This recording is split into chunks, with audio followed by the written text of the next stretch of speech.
حضرت مخدوم سمنہ رضی اللہ تعالیٰ عنہ اتنی کرامتیں دکھائی کہ کرامات مخدوم کے نام سے کئی کتابیں لکھی جا چکی ہیں۔ ایک بار آپ ایک مقام پہ تشریف لے جا رہے تھے، غالباً جمعہ کی نماز پڑھانے جا رہے تھے، راستے میں لوگوں کو کچھ ناٹک سوجا۔ ہر دور میں اللہ والوں کے چاہنے والے بھی ہوتے ہیں، مخالفین بھی ہوتے ہیں۔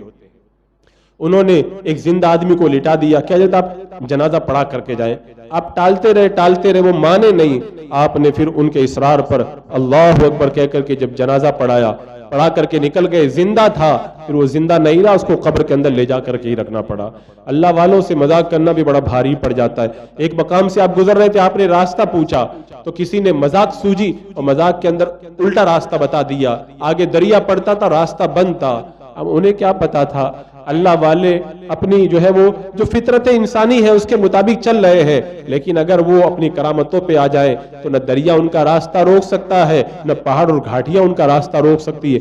آگے بڑھے تو دریا آیا۔ اب مخالفین سوچ رہے تھے کہ اب یہ وہ شرمندہ ہوں گے، ہم ان کا مذاق بنائیں گے۔ اللہ والوں کو دریا کیا روکتا، آپ نے بسم اللہ پڑھا اور دریا کے اوپر چل کر کے آپ دریا پار کر کے دوسرے کنارے پہ چلے گئے۔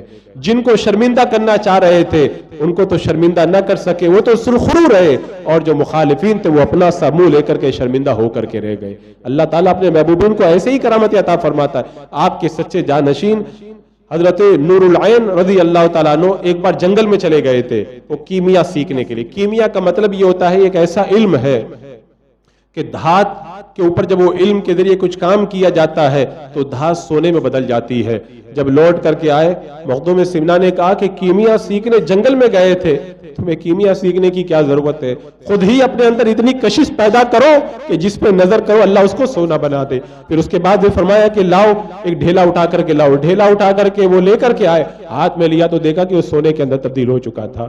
بندہ اگر کوئی علم سیکھ کر کے اگر سونا بنانا چاہے، کوئی گارنٹی نہیں ہے، لیکن اللہ کا ولی اگر ڈھیلوں پہ نظر کر دے تو ان کو سونا بنا دیا کرتا ہے۔ اگر دلوں پہ نظر کر دے تو پاپی دلوں کو بھی اللہ کا ولی بنا دیا کرتا ہے۔ اللہ کے ولی کی نگاہوں کے اندر وہ تاثیر، وہ اثر ہوا کرتا ہے۔ فرمایا تمہیں جنگل کے اندر جا کر کے کیمیا سیکھنے کی ضرورت نہیں ہے، تم اپنے اندر ایسی کشش پیدا کرو۔ کشش پیدا کرنے کا مطلب کیا ہے؟ اپنے مولا کی یاد میں لگ جاؤ، اللہ کو راضی کرو۔ جب اللہ راضی ہو جائے گا تو پھر ساری خدائی تمہاری ہو جائے گی، تم جو چاہو گے پھر وہی ہو جائے گا۔